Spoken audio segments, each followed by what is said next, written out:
Coming up on Pet Heroes, a dog saves a man's life after a deadly construction accident. And a forest ranger's horse is his only chance for survival after a horrific bear attack.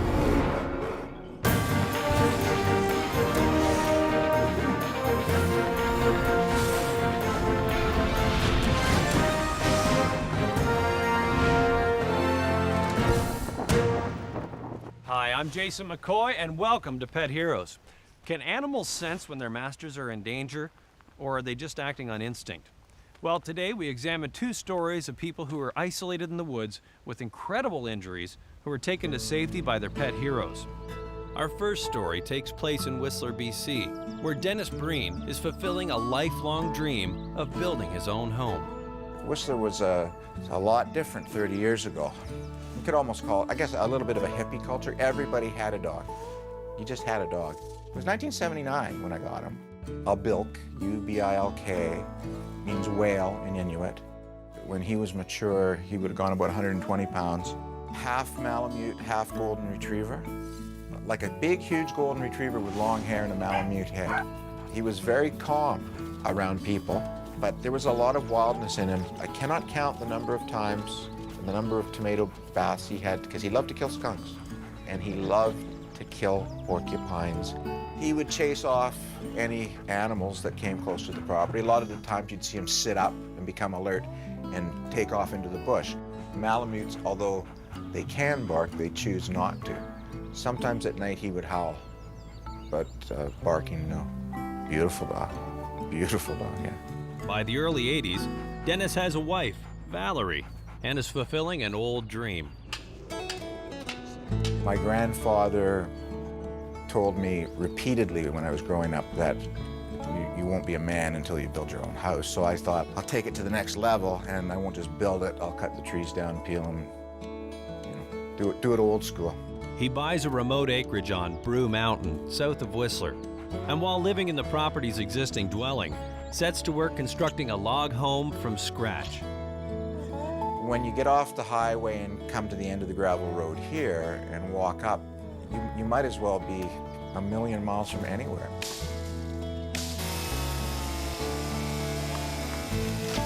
In the original cabin, there was 88 logs that I drug in, and I'd say that took about 4 months just to get them here on site. It took a long time. Valerie works in Vancouver for 3 weeks every month. She's able to take one of the trains that constantly run through their property.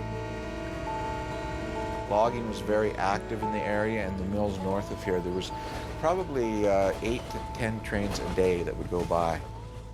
When Valerie was at work for those 17-day stints, it was just me and Albolt and I. Albolt at this time was 1.5 years old. A lot of times I'd go fishing. You could catch 8 to 10 pan fryers on demand. It was like a grocery store, only you had to throw a line in. I'd go down and catch a couple fish, cook them for breakfast. He'd eat them raw. Just boom, head, tail, the works. But he did prefer if you prepared them for him with a little salt. When not hard at work, Dennis and Albolt often visit the only other people in the area, the Stockdales. The Stockdales were extremely colorful people. Ken had immigrated from Scotland. He was short and stocky, enormous hands. Edna was an excellent cook. And Edna would always have treats for Albolt. They were very welcoming. They were very interested in what I was doing, and a little skeptical that I'd ever pull it off, as everyone was. So this is where Albolt and I would come very frequently to visit the Stockdales, sometimes for coffee or tea in the morning. To get to the Stockdales, Dennis and Albolt have to navigate a kilometer of treacherous mountain trail. The terrain down to the tracks at that time was very rough. I just had a path. Once you hit the tracks, you had to walk along the tracks to a gravel road. Once you hit the gravel road, no, it was fine. By August of 1983, the cabin is almost complete. Years of intensive labor are paying off beautifully. The roof was on. I was into the finishing process of construction. I was very close to getting ready to stain the logs. Before staining, Dennis wants to strip the cambium from the logs. It's the layer between the bark and the wood which, if left on, turns dark. So I wanted to remove most of the cambium before I finished it so that the logs had a nice golden look to them. To accomplish this, he uses a grinder. Welders use them, car mechanics use them. The only difference would be in grinding logs. You have to take off the safety guard in the handle because the logs are concave and you can't get in where the logs join. So you're holding on to the head of the housing and the handle. And it's quite easy for it to kick out of your hand if it jams. It's a dangerous way to use a grinder. And I wore a catcher's backstop because it had kicked many times and hit me in the chest. So the RPM on this is 10,000 RPMs per minute. Divide 60 into 10,000, what do you get? 12, I don't know, a lot. 10,000 per minute. Then, on what began as just another working day, Dennis turned his grinder to a problematic corner. And there was a vertical log in the kitchen, which meets a horizontal log. And I was standing on a step ladder and doing what you should never do. I had my face at the same level as the grinder. You should always have the grinder lower than your head. Well, this is the scene of the crime. I'm on the bottom rung of a 6-foot ladder, vertical log, horizontal log. You can see where I never finished grinding.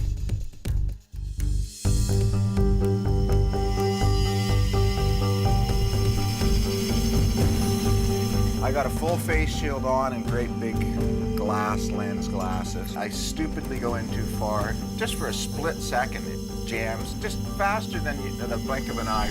Boom! Face shield splits in half and glass entered right above my eye. The edge of it apparently had nicked my optic nerve and was touching my brain. Didn't know this at the time. I fell off the ladder and was unconscious for how long, I have no idea. Dennis Breen is badly injured. If he doesn't get help, he'll die. After the break, can Dennis's dog Albolt possibly find a way to save his master? Stay tuned.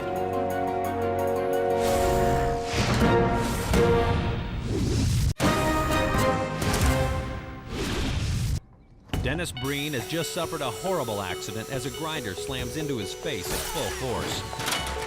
His dog Albolt hears the noise and runs inside. I felt Albolt licking my face. He was licking the blood off my face and it brought me to consciousness. Wendy McClellan, a doctor of veterinary medicine, offers her unique perspective on animal behavior. Two main things would trigger Albolt into action. He could smell the blood, I mean, the senses were going crazy, and he could see the change in behavior. I mean, it was not normal for Dennis to be lying on the ground motionless, and this stimulated Albolt to take action. Albolt's first reaction was to lick his face. When dogs have puppies, the first thing that mother does, even before anything else, is to lick that baby thoroughly. They're almost rough with it, but they're stimulating that baby to take its first breath. So he was doing that to Dennis to elicit a response to see if he would wake up normally. I remember trying to get my breath back. It felt like I'd been hit by a truck and incredible pain in my head, which was the glass. I didn't realize it was in there, right? I had a pressure bandage in my toolkit. I just thought I've been cut badly, so I got to get a pressure bandage on this. But I put the pressure bandage on, and as I tried to apply pressure, the pain would increase, so I couldn't get it on very good. So I couldn't stop the bleeding. I got it on as tight as I could stand. And then I knew I had to get out of there, and the first help would be the Stockdales. I knew they'd be home, they always were. With his master in severe trauma, Albolt knows what he has to do. Took Albolt by the collar, I said to him, Stockdales. And he just started down the path. The path to the Stockdales is very familiar to Albolt. Albolt and Dennis travel it almost daily. So when he senses that his master is in trouble from the drastic change in Dennis's behavior, he heads straight there. Albolt was a Malamute retriever cross, and certainly retrievers are known for their loyalty. And the Malamute part, they're tough. They are meant to be in the wilderness, in the cold. So I think the combination of loyalty and toughness just showed in Albolt's character. So the path turns right here, and it gets considerably steeper. And the problem with crawling on your hands and knees on a steep path and losing consciousness is gravity adds insult to injury. Every time I passed out, and I passed out right here, you would lurch forward and do a total face dive into the rocks and wood. It was no fun. But Albolt stuck with me.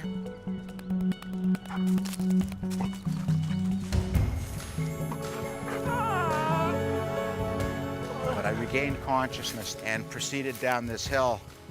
It's a good thing it wasn't as gnarly as it is now. I never would have made it. But just a slow crawl. Albolt's leading the way. I'm holding his tail. And of course, when I pass out, I'd let go of his tail, but every time I regained conscious, he was just sitting there beside me, waiting. And I'd grab his tail and I'd say, "Stockdales," and off he'd go. He already knew, though. He knew exactly what was going on.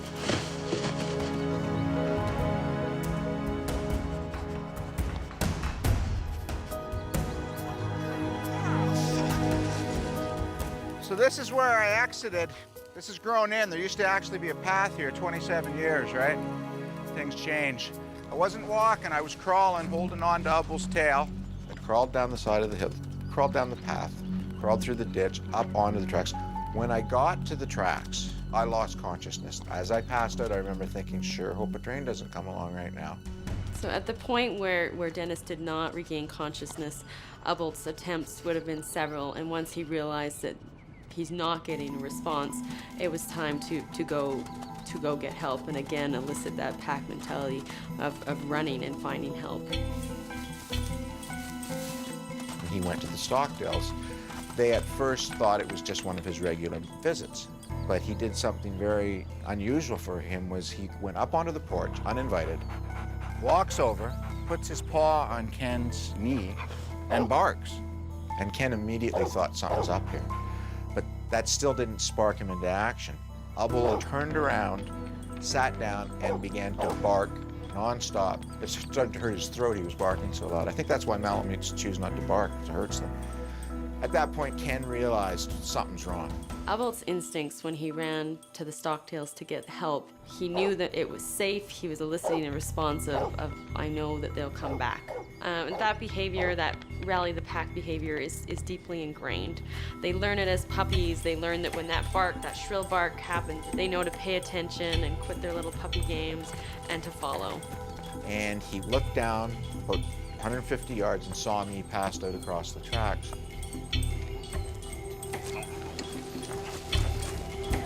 Somehow he did a fireman's carry. Got me over his shoulder. Ken manages to carry Dennis from the tracks to his car and rushes him to the hospital in nearby Squamish. But his injuries are too severe, so he's taken by ambulance to Vancouver General Hospital, where doctors are able to save him. So this is the chunk of glass that they took out of my head. Never bothered washing the blood off, and apparently it went in this way. And it was completely buried. It was pressing on the top of my eyeball, nicked my optic nerve, and apparently the doctor said if this part was pressing on my brain, he said I came very close to performing a homemade frontal lobotomy.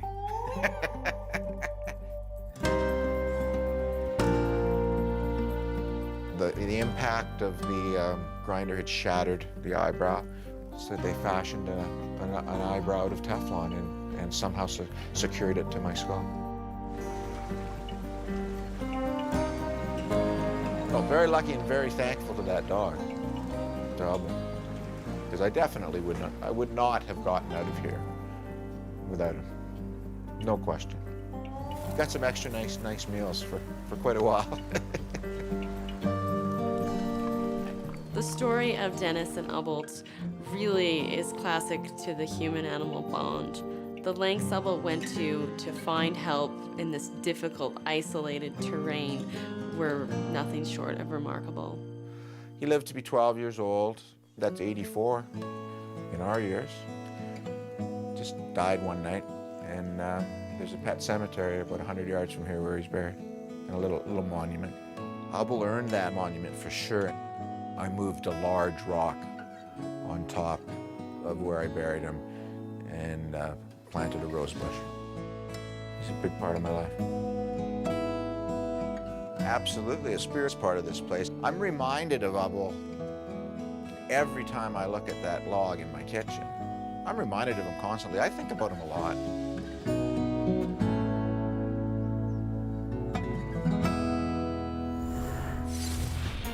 Next, after a vicious bear attack, a bleeding and barely conscious forest ranger must rely upon his horse to lead him to safety.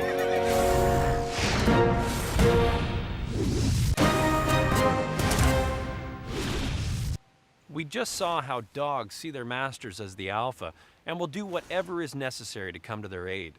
But is this true of all animals? Well, let's examine the story of Forest Ranger Ronnie Lyle and his horse Dusty. Don Fragran, now in his 70s, remembers back to 1952. He had just turned 16 and was spending his summer at the remote Meadows Ranger Station in central Alberta. Ed was the assistant ranger, and Ronnie was one of the head rangers. During the summer, the main function with the horses out there was to patrol the trails. They had about 100 miles of a pack trail, as they called it. Well, it began in the morning, probably about 9 o'clock, on a lousy, rainy, drizzly day. Ed and I just worked around the station there, fixing saddles, and Ronnie was going out to bring the horses in because we had to get ready for the trail work that summer. The horses were out just grazing outside the fence, and they usually didn't go too far, a couple of miles or so, and we pretty much knew where they'd be. Dusty, one of the more difficult horses to catch, has a bell fastened around his neck to assist the rangers in finding him. Ronnie came to this meadow, and he was starting across the meadow, and he heard this noise and looked, and all of a sudden here's a bear coming at him.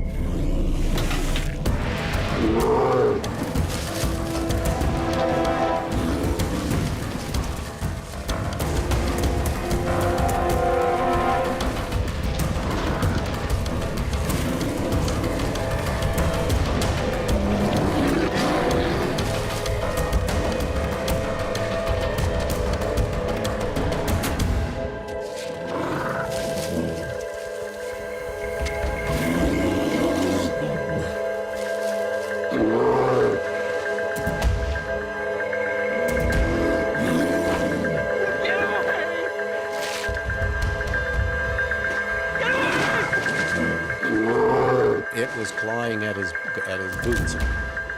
It finally hooked him so sturdily that it dislodged him from the tree, and he dropped, and he landed right flat in his back, and it knocked him unconscious.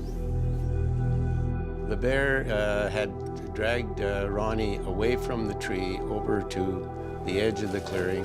What he intended to do later, who knows? Ronnie Lyle lies battered, bruised, and near death when Dusty arrives.